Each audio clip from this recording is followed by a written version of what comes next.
Good evening, everyone. I'm Jeff Kulikowski. Christy is off. We continue to track breaking news surrounding the future of Interstate 81.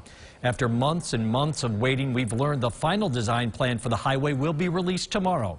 A state memo to various stakeholders in the project includes the public comment period will begin tomorrow on the $2 billion project.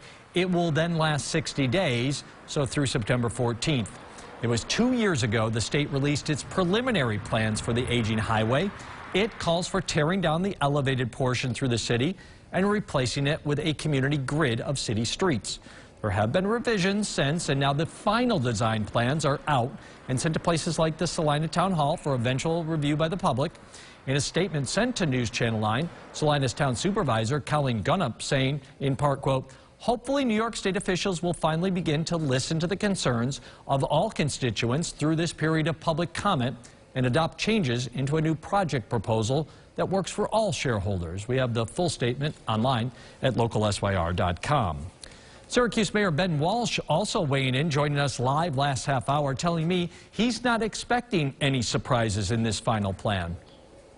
I don't expect any significant change in terms of the preferred alternative. I do believe it will be the community. And as I've said all along, it's not the perfect option, but it's the best option. And now is the time to stop talking about other potential scenarios. We know using data, just talked about before, we know that that's the best option. And so now we need to focus our efforts on how we maximize the opportunity and how we address some of the shortcomings of it. And with that, Walsh adding concerns from those in the suburbs are important and expects the revised plan will address those concerns. To watch our full interview with the mayor, just head over to localsyr.com. Make sure you click on the interview section. You find that under the local news tab. Earlier today, before we learned any of this, several local leaders joining together to show their support for the community grid option. This was in direct response to a recent suggestion by some in the northern suburbs of a sky bridge to go over the grid.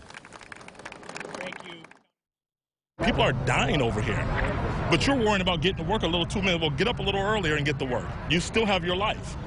You know, they have respiratory issues. They have breathing issues. They have diabetes and all sorts of things because of this bridge. So to suggest that it's a inconvenience for you, it's been inconvenience in this neighborhood for the last 50 years.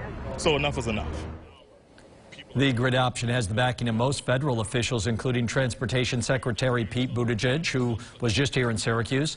Also, Senators Chuck Schumer and Kirsten Gillibrand, who were with him, and Governor Cuomo also backing the community grid.